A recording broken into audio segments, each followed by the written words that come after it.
Hello everyone, my name is Trevor, I go by TheMrTrails, welcome to the channel. Yesterday, July 2nd, marked the 1-year anniversary of my complete interrupting guide to Dauntless, one of my original videos on the channel. Today's video is going to be the first in a series of videos that will serve as an update to the interrupting guide that I completed last year. Last year's interrupting guide, since I decided to interrupt every behemoth with every weapon, that required me to pretty much for an entire week straight grab footage and edit it all together, probably totaling around 50 to 60 hours of work. And I was able to do this because I didn't have any sort of schedule at the time. But these days, I have a schedule of YouTube uploads as well as a Twitch schedule. And since this was one of my original videos, I would want to make this guide even more complete now. And I don't quite have the time to put together a video of that magnitude. That is, without breaking up the work into different stages. So as I said, I will be making a series of videos to update the guide and putting them into a playlist, and when this is completely done, I'll edit it all together into a single video. Depending on the other content I'll be doing, this video series might take quite a while. It might take a month, it might take even longer to complete. But with that being said, this video here will cover the basics of the interrupt, being what an interrupt is and what the main point of interrupts are. Consider leaving a like if you enjoy or find this video educational, and if you enjoy Dauntless and are not subscribed already, consider subscribing to the channel. I post Dauntless content here every week.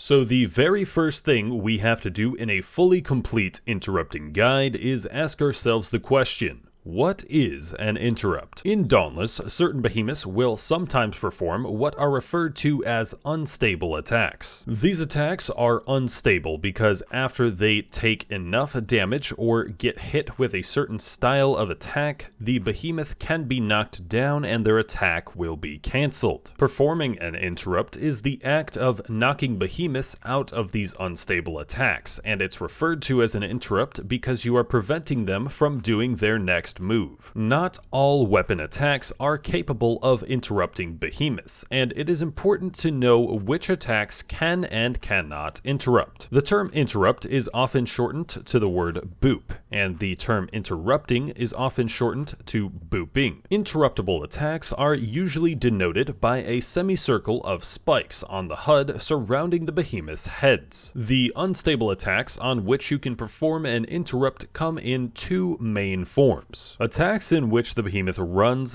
dashes, lunges, flies, or spins towards you will refer to as a charging type interrupt. Oftentimes on these charging type interrupts you'll have to hit the behemoth's head in order to knock them down, but on others you can hit just about anything. Throughout this series I'll be interrupting each of the behemoths with every weapon, and when we get to the behemoth portion I'll explain for each of the behemoths if you have to hit them in a special area or not. The charging type interrupt is the more common form of interrupt, as of this video being used on 24 variations of behemoths in the game when including the elemental behemoths. And some of these behemoths even have multiple instances of these charging type interrupts. The other form of interruptible attacks are referred to as damage threshold interrupts. These usually occur when the behemoths stand still for a bit while they gather up some energy to perform the attack. To knock the behemoth out of these attacks, you'll have to deal a certain amount of damage to them, hence why they are referred to as damage threshold interrupts. However, it can't be just any damage, as the damage still needs to be dealt with attacks that are capable of interrupting behemoths. The amount of damage that you need to deal will depend on the specific interrupt itself, and they can range from just a little bit of damage to needing thousands of damage dealt. Once again, when we get to the behemoths, I'll be sure to give you an estimate of how much damage you'll need to do for the interrupt. The damage threshold type of interruptible attack is a bit less common, being used by 9 or 10 of the behemoth variations. Since this type of interrupt is based on the amount of damage dealt to the behemoth while they are in their stance, you don't really have to hit them anywhere specifically. Being able to interrupt behemoths out of both damage threshold attacks and charging type attacks is an important piece to becoming a Master Slayer.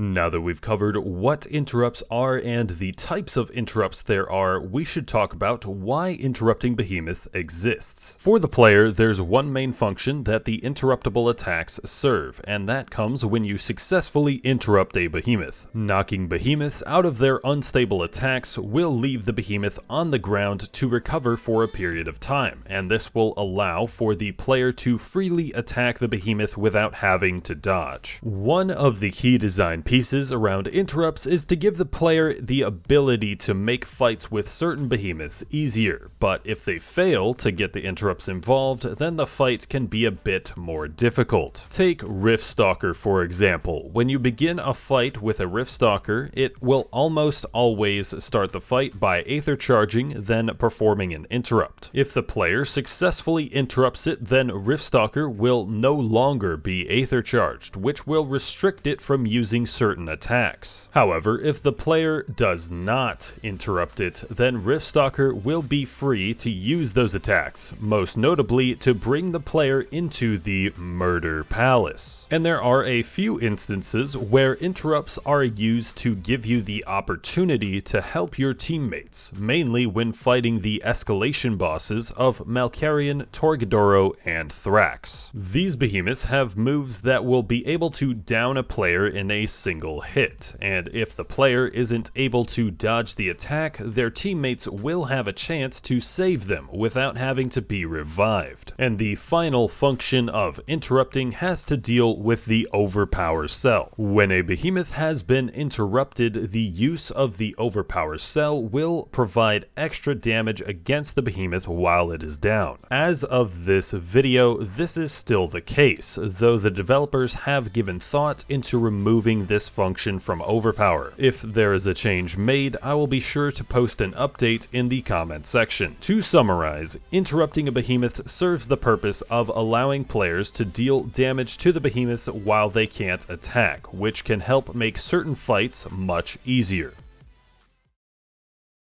That is going to do it for the first part of this series of videos that will update my complete interrupting guide. Thank you all for watching. If you enjoyed or found this video to be educational, consider leaving a like on the video. And if you enjoy Dauntless and are not subscribed already, consider subscribing to the channel. I post Dauntless content here every week. I definitely don't plug this enough. If you're considering making any purchases through the Epic Games Store or the in-game stores of anything on Epic Games, consider using my Epic Games supporter creator code TheMrTrails. Make sure that the A is before the I because it is trails and not trials. Head over to the twitch.tv/TheMrTrails. That's going to be where you'll be able to grab my Dauntless in-game flair, as well as you can hang out and chat with me there every Thursday, Friday, and Saturday. And if you want to stay up to date with all of my content on both YouTube and Twitch, as well as to keep up with any giveaways I'll be doing, join the Discord server in the description. I manually make a post whenever I do anything content or giveaway related. I have been Trevor, I go by TheMrTrails, and I will catch you guys next time.